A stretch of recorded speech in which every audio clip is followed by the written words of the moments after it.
listening to the Marketing Personalities Podcast, a podcast for growth-minded entrepreneurs that serves up valuable insight and interviews about aligning your marketing strategy with your personality type. Because here's the deal. You shouldn't have to feel fake and salesy in order to grow your business.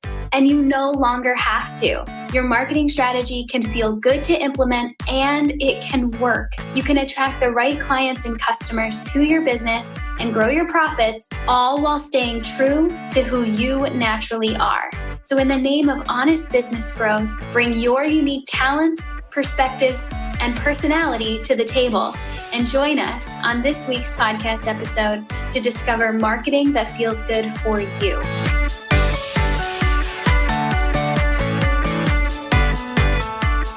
Welcome back to another episode of the Marketing Personalities Podcast. I'm Brit Kolo, and I'm here today with Meg Casebolt, founder of Megabolt Digital. Meg, thank you so much for joining me today. Brit, thank you so much for having me here. I'm so excited to be here with you. Yeah, so Meg and I are here today to discuss what Meg is an expert in, SEO, or what we know as search engine optimization. She's the expert, I am not, and we're really here to demystify the whole dang thing for everybody. Some personality types are going to love the topic of SEO. Some will want to poke their eyes out at just thinking about it. And we'll, of course, get into what side of the fence your type falls on. But before we dig into all of that, I want you to get to know Meg better. I've known Meg for a couple years now, and I think she's a pretty rad human. So Meg, who the heck are you in the world? What are you doing over there? Hi, I am Meg Casebolt, and I actually started my business as a web designer. So I was helping people build beautiful websites. We were going through the copywriting. We figured out the design that worked. We did all the branding, and we spent a lot of time and a lot of money putting these websites together. And then we launched them and nobody found them. And that was really upsetting for me. I'd spent all this time and emotion and blood, sweat, and tears going into my clients' websites. And then they were disappointed at the end of the process, which is absolutely what I didn't want to have happen. I wanted them to be thrilled with the results of what we worked on together. So I started doing some preliminary research. This was 3-4 years ago. I started going, okay, what can I as a web designer do to help my clients get found online? And what I discovered in that process was that there are things and changes that you can do throughout the process of designing your website and updating your website that can make it easier for you to be found without being hyper technical, without being kind of buried in code, because that's not what anyone wants to be doing. I'm sorry, developers, even you don't want to do it. Nobody really wants to dig into the schema markup and the HTML and the CSS and this and that. Once I learned a lot more about SEO, I wanted to find ways to help people get found without being overwhelmed by all of the tech that goes into it, by turning SEO into normal words. Perfect. And just helping them get found in search engines. So that's what SEO stands for. We should have started with that. SEO is search engine optimization. So essentially it's being found on Google, showing up in Google search results, and also other search engines. And you may think, okay, Yahoo, Bing, great, but most people are on Google. But I also want you to think about search engines being places like YouTube. If you're looking for how to do something, if you're looking for how to play guitar, you don't want an itemized list of put your finger on the second string. You want to watch somebody do it. So you're going to go to YouTube and type in how to play guitar. Same with Pinterest. If you're going into Pinterest and you're looking for, branding colors that are soothing, you're searching for something in Pinterest and those search results are showing up, and SEO is what helps your pin get found in those search results. So when I talk about SEO, that's what it is. It's just having your content show up in search results. That's a really great distinction. I hadn't thought about that as I was preparing for this conversation, but now that you say it, it's really not just showing up in a Google search result. So if you're already, you're listening in and you're already thinking I don't really know how this really applies to me. We all have websites. So yeah, this does apply to you. It might not be something that you get your hands on personally. It might be something that you have someone else do for you, whatever. But it's also not just the Google search engine. It can also be the YouTube search engine or the Pinterest search engine. And this all plays in to getting your website and your work found. So that's a really great distinction. So we are going to talk about SEO. We are going to go through your approach to it, where most people get stuck, what someone should do if they just want to write and they don't want to deal with SEO. Like, we're going to talk about it all. I know we are, but I want the listeners to know where you're coming from and what your personality type is and how you use it in your business. Because, and this is really fun to do for me because I'm a personality type nerd, obviously, because your personality type doesn't necessarily align with SEO. Okay, so tell us, what is your personality type? And then we'll go from there. I am an ESFJ. So that's the console, which is, I think they even say like, we're going to call it the console, but pretty much you're just a big cheerleader.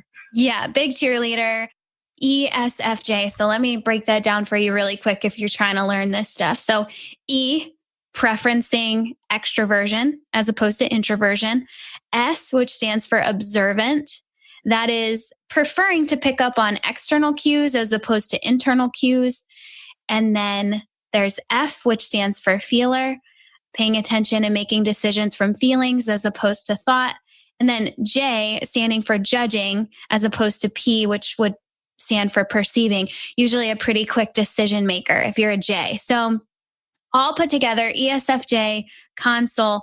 Now, what I can say about Meg's best marketing strategy, being that she's an ESFJ, it's that she's really great at bringing friends together, creating friendships, being around other people, creating really fun, enjoyable experiences, and centering them around the value of friendship and enjoyment. Okay. So obviously, that's not SEO, because there are personality types who get their results from marketingpersonalities.com. And it says right in the best marketing strategy suggestion, it says technical strategies like SEO. But that's not in Meg's. So Meg, tell me about how you utilize your marketing personality type, being that you're an ESFJ, that has nothing to do with SEO. Nothing to do with SEO. And if I weren't such a nerd, I think I would hate SEO. So that kind of helps me out. But I love spreadsheets, and that makes it work for me. But really, I am not writing my content to be found on Google. And sometimes this blows people's minds that like most of my clients do not come from Google searches. I will help my clients get found on Google. I will teach them how to get found on Google, some of the tactics and the tips. But my clients are coming from word of mouth relationships. They're coming almost exclusively from referrals. And I've been in business for just over 5 years, and I've spent a lot of time talking to web designers. And as a web designer, I was working with copywriters and working with business strategists and getting to know some of the other B2B people in the marketplace that I work in.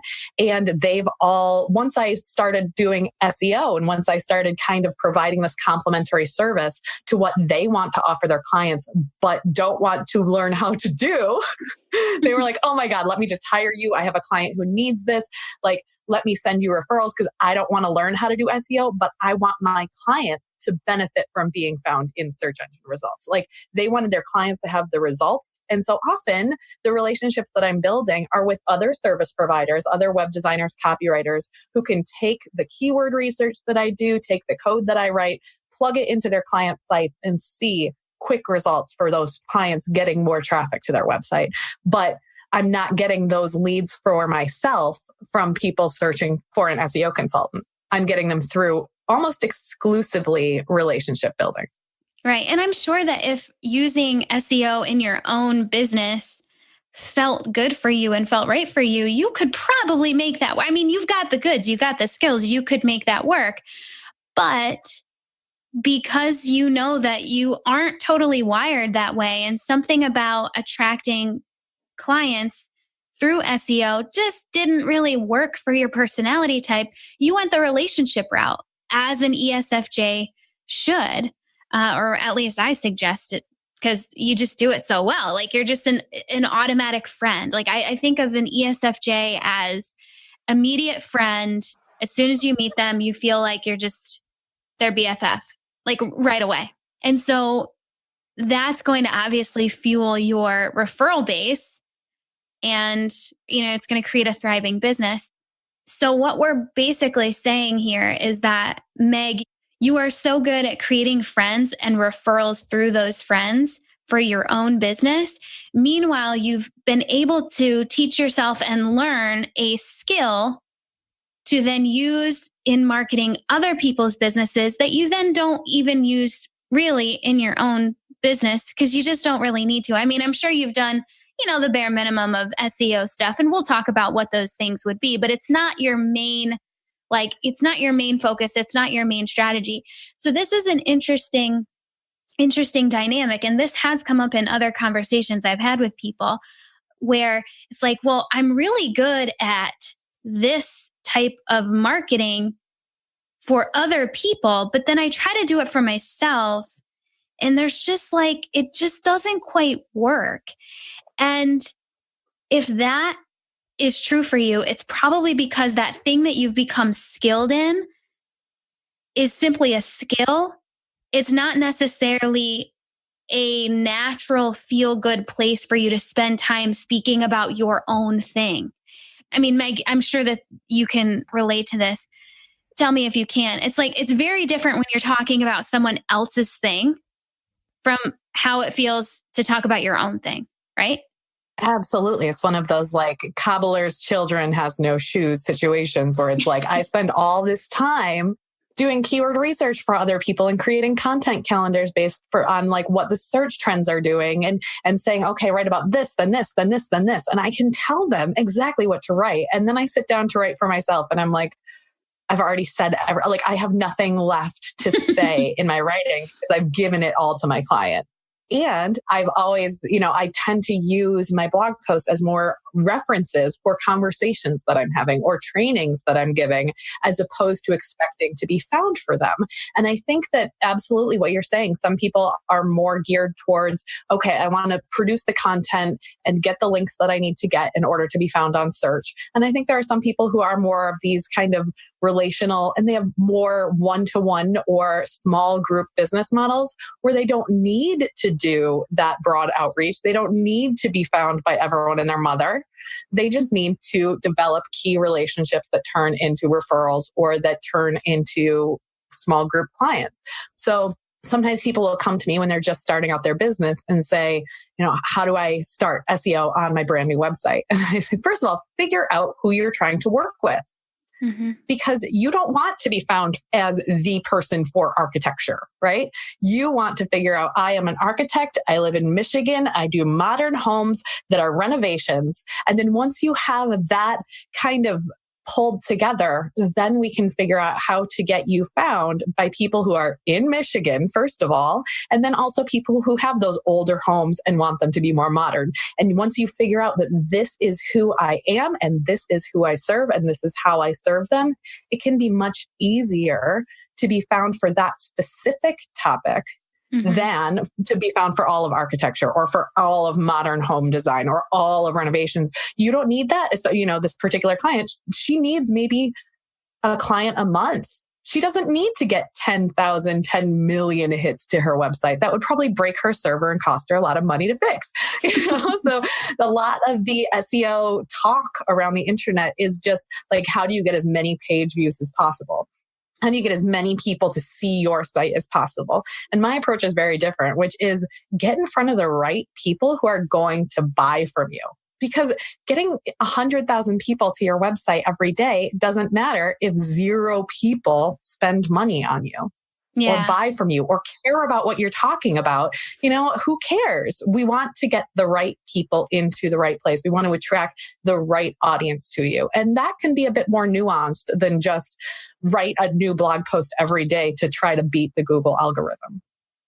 Yeah, and I see that as how you are essentially blending your natural ESFJ personality type into this more technical strategy of SEO, because you can find plenty of people online talking about SEO in a very different way than you just described it. They can instruct you on how to do SEO in a extremely tactical and in a way that just feels like there are no humans involved. It's like very robotic. And let me be very clear, they're not wrong. That can be helpful. And if that appeals to you, if you're listening and you're like, I kind of want to play that game. I want to play the Google, Alexa, Siri, YouTube, whatever. I want to play that game. If you want to go play that game, please go play that game.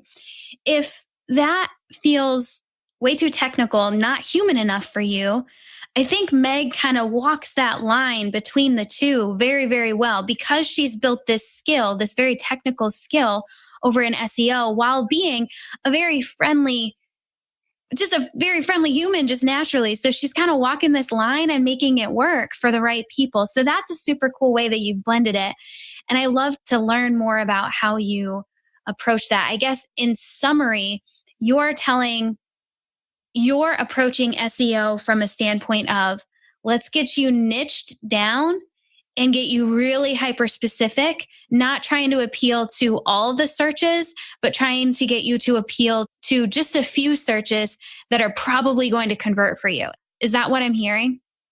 That is absolutely my approach. My approach is let's find the people who are searching for what you want to be known for, and let's get you in front of those people. Yeah.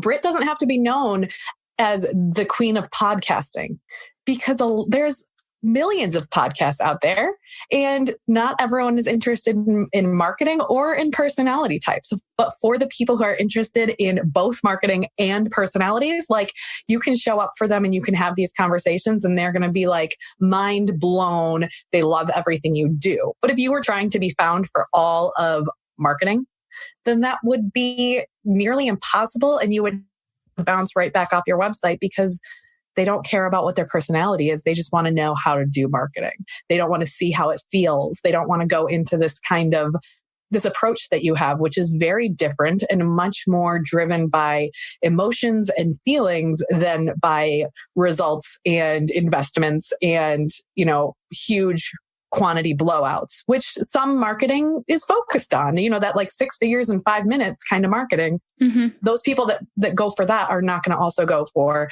okay, well, what feels good based on who I am? So we need to find the space where your people are and then use that to get in front of them. Yeah. And I can say going through your SEO course at the end of last year really helped me. It opened my eyes to there are a few directions that you could point this ship. And because there are, you're talking about marketing, you're talking about personality types. So you could go down more the marketing route, you could go down more the personality type route, but really where the value is here is when they come together.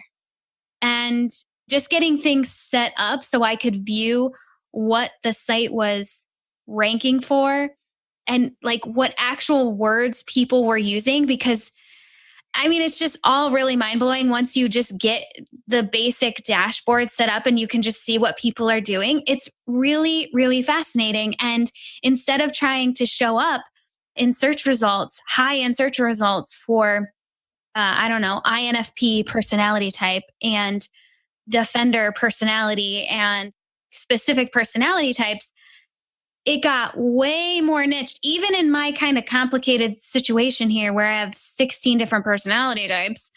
There's like not usually things that come simple over here in my world.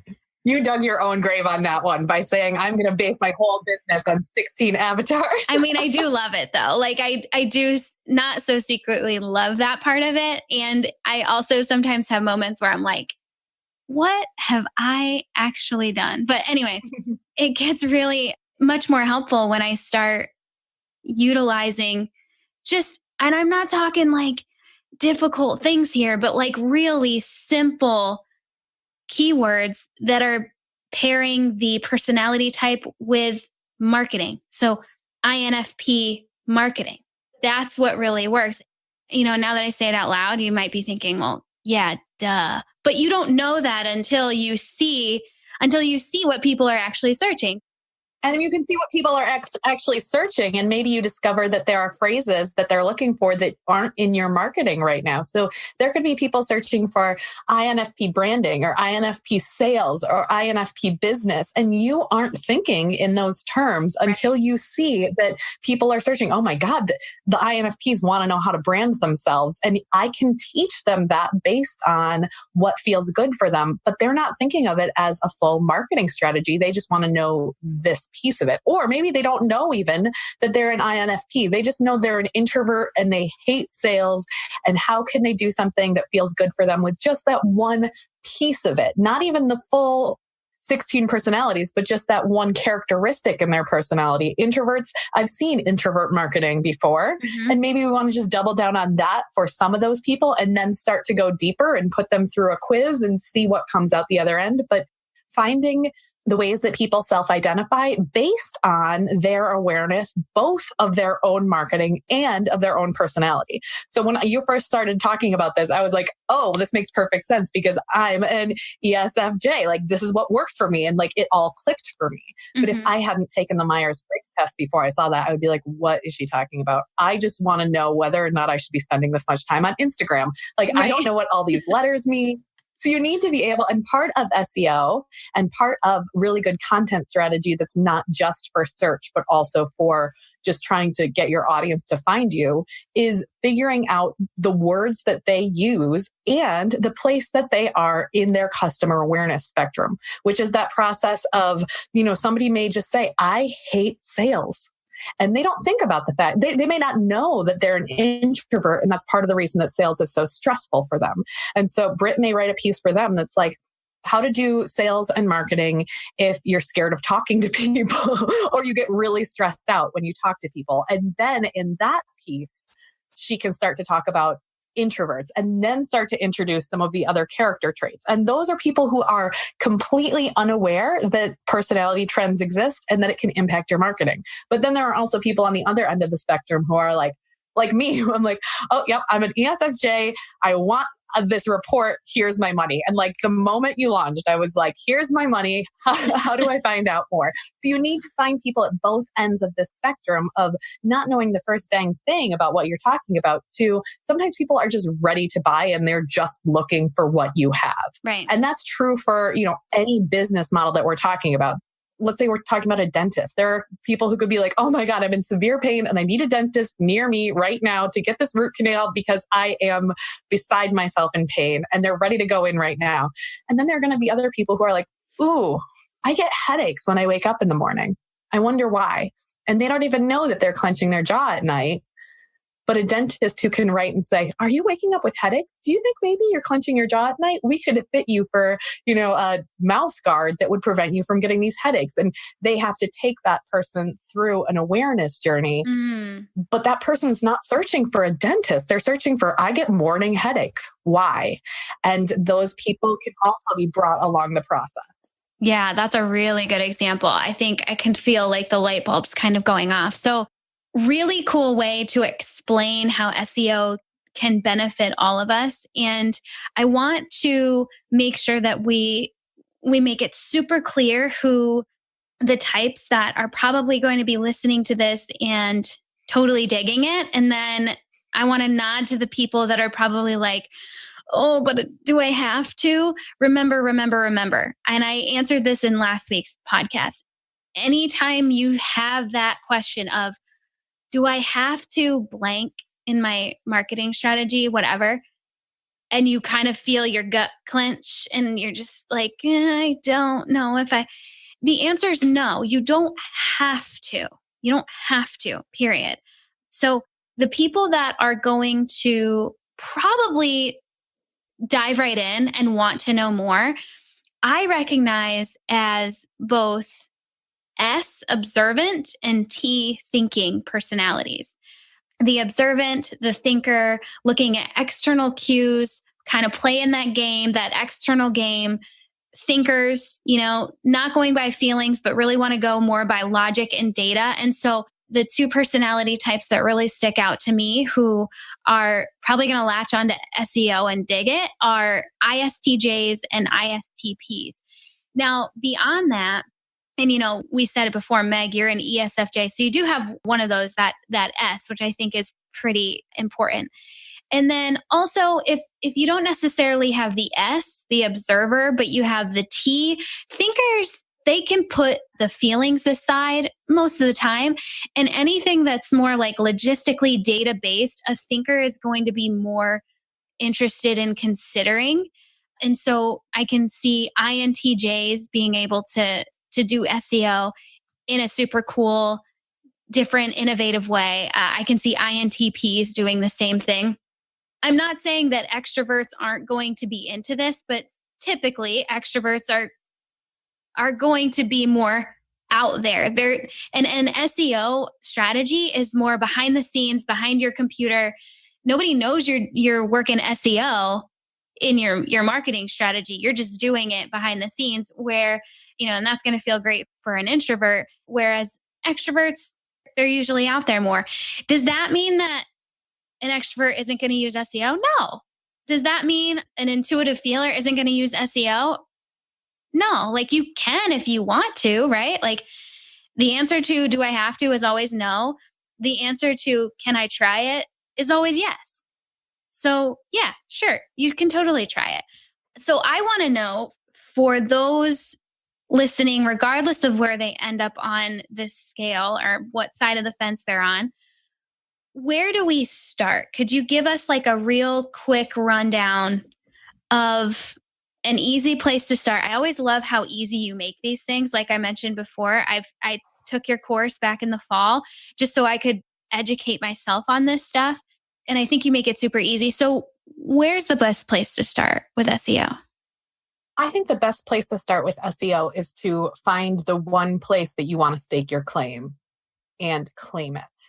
And so I think that there are 3 different ways that you can specialize, that you can be found for more easily. The first is you specialize in the location that you are offering services.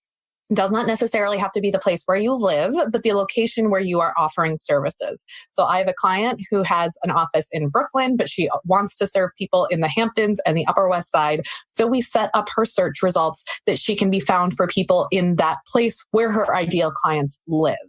So think of it that way. If you are geographically located, obviously if you have a brick and mortar coffee shop, then that's going to be an easy way to be the coffee shop in your city. Right. Okay, you don't have to compete against every Starbucks everywhere. You just have to be the best in your city so that way you can bring people into you. Another way that you can specialize is in the service that you provide. So if you're that coffee shop and you just want to do the best pour over coffee and you don't care about lattes and you don't care about the food that goes with it, and you just want to be known for your pour overs, you can double down on that. And the same is true for online business owners. It doesn't have to be that brick and mortar shop. You can say, yeah, I could write all pieces of copy in the world, but I really want to write emails. That's the thing I want to write. That's the thing I'm going to talk about. That's all I'm going to talk about. Is I'm going to talk about nurture sequences. And I'm going to talk about nurture sequences for 6 months. Every week I'm going to show up and I'm going to think about every question that somebody asked me about nurture sequences. And I'm going to download that. And Google is now going to know that I am the go-to person for nurture sequences. And can that copywriter then pivot and talk about sales sequences or sales pages or any sort of funnel or conversion copywriting or website copy? Sure, they can, but they first stake their claim by being the email marketing copywriter. And that is something that Google can kind of hold on to and say, yes, this person knows what they're talking about. Mm-hmm. The third way that you can specialize is the audience that you're serving. So there are plenty of life coaches out there, but there aren't that many life coaches that work with divorced single moms in their 50s. And if you can identify that this is the audience that I'm working with, not just if you're a health coach, you don't just want to be people who want to lose weight. You can be people who want to lose weight, who have Hashimoto's disease and want to be on a Mediterranean diet and don't want to give up gluten. I can still help you lose weight. You can be really, really specific, because the amazing thing about the internet is that these people are there. They're looking for you, and they are looking for the answers. And if you can answer their questions, they are going to trust you so fast. But you have to be really specific in order to be found in those specific search terms. I love it. I love it. I love it. You know what came up for me while you were explaining that was, of course, I have people in the audience who are thinking, okay, well, I write a blog post every week. So I bet I could probably get a little knowledge here from Meg and start utilizing that pretty easily in my blog content.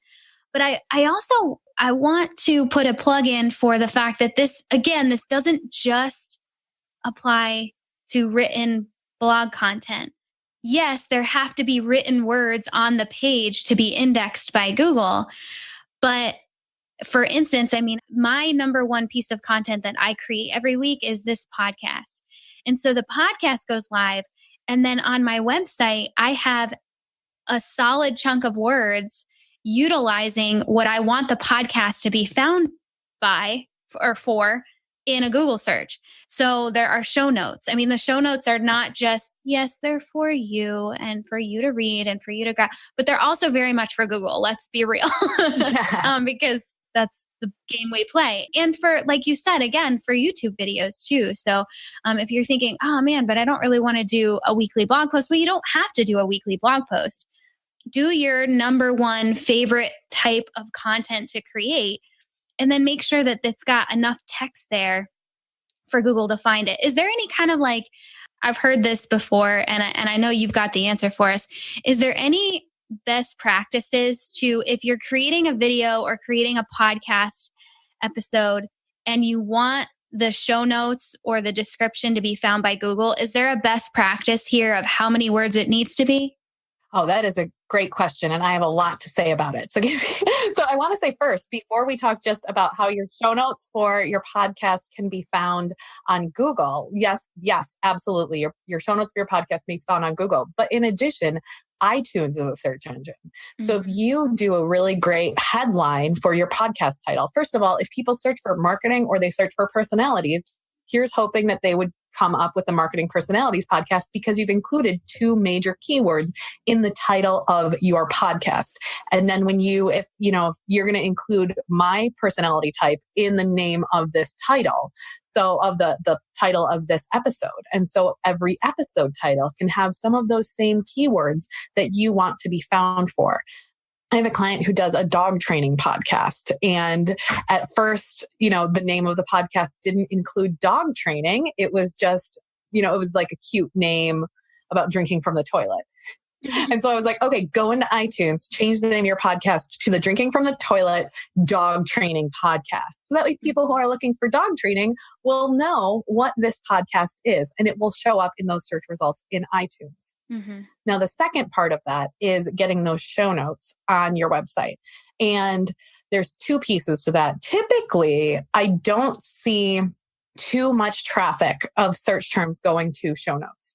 When people are searching for something like ESFJ marketing and they saw both a post that you'd written and the link to the show notes for this episode, chances are they're going to click on the post. They're not going to click on the show notes because they might not be willing to listen to the 45-minute long interview. Mm-hmm. But if they click on the post and then you link to the show notes and say, hey, I talked to this ESFJ, I talked to this ESFJ, you can hear other ESFJs, that will then turn them into listeners. And now if people are coming to, they become listeners or they're listening to you and I right now, and they want to go back to your website, they can click on the show notes and then find the other resources on your website. They can use that time to get onto your email list and then buy the report. And so it can kind of be, sometimes SEO can be about introducing yourself to new people. And sometimes even your show notes, they can be found for SEO, but really they can also just be a vehicle for getting people to trust you a little bit faster, to spend more time on your website, and to get to know you and trust you and become part of your community. Yeah. And so I like to just make a little bit of a caveat there for podcasts, that I think podcasts, show notes are great. But really the benefit of show notes for podcasts for SEO is the links that are in them, because you're linking out to other people's websites and they're promoting the episodes from their websites to your websites. And a huge part of SEO that we don't talk about as often as we probably should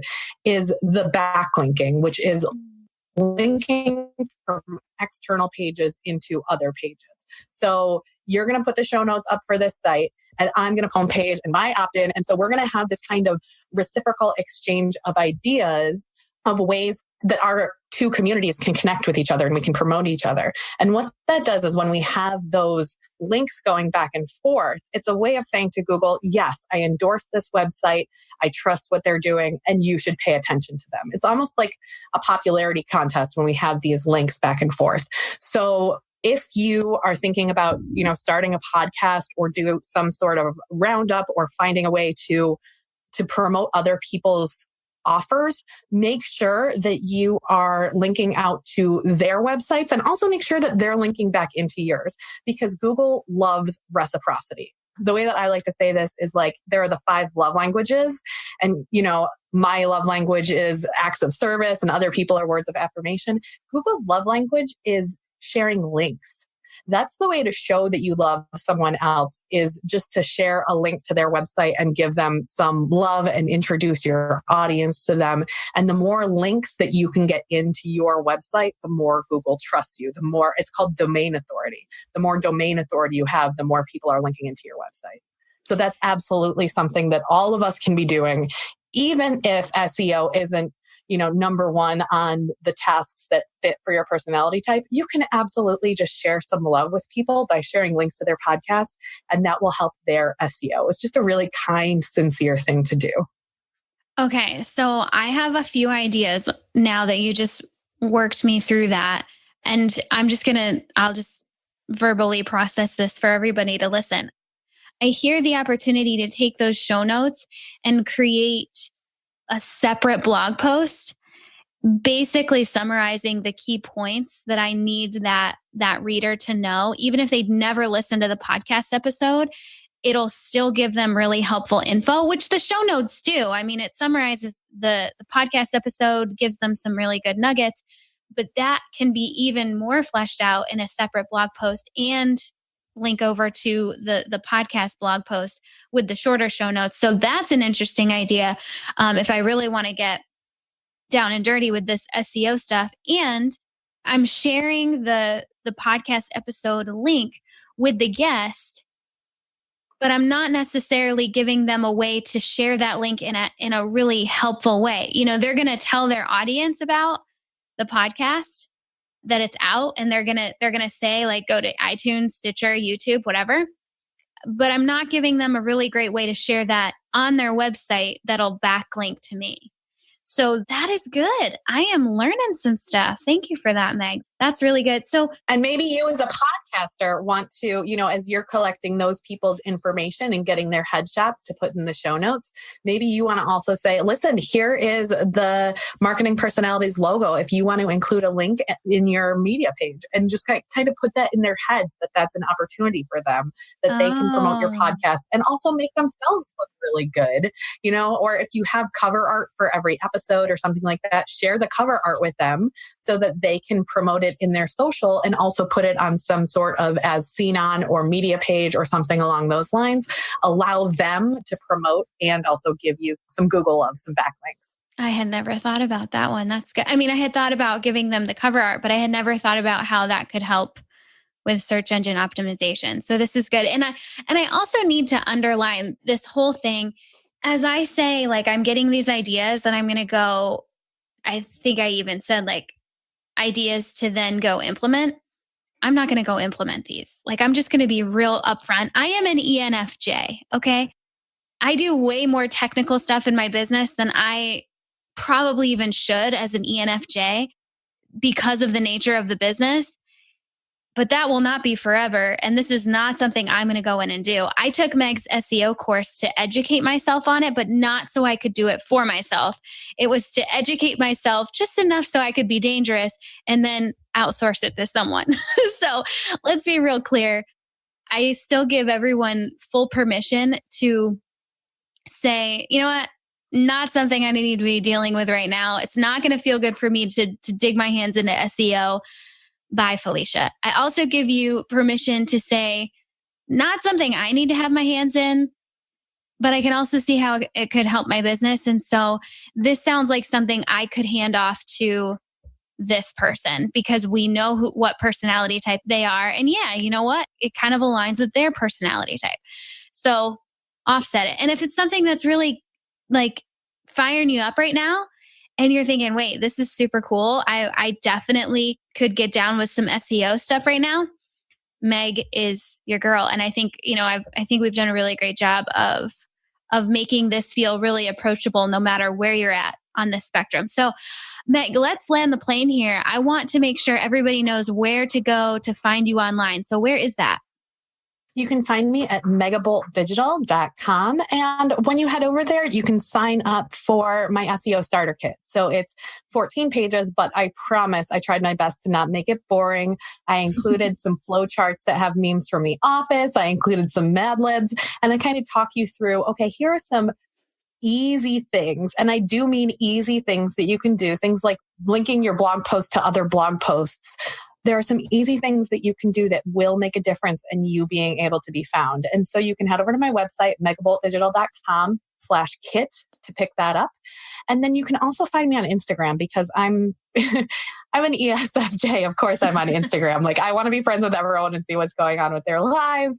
And you can check my Instagram stories for lots of ideas about how to improve your SEO and also to see my 2 cute kids because they're adorable.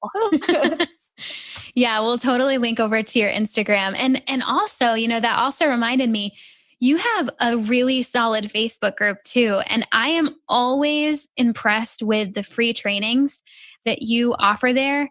I mean, you always bring this SEO stuff that could be super boring and you make it very approachable and fun.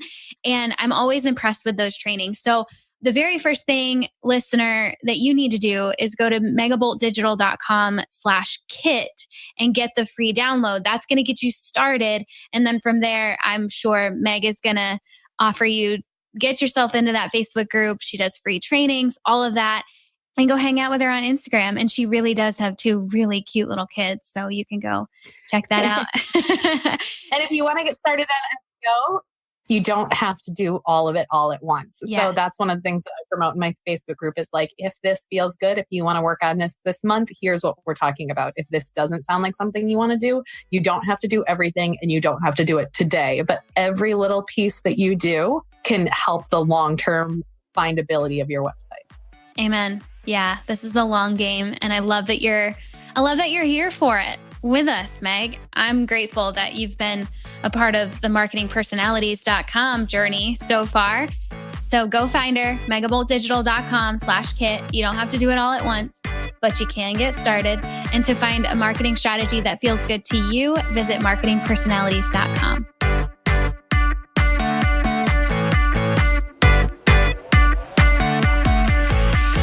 Thanks for listening to this episode of the Marketing Personalities Podcast.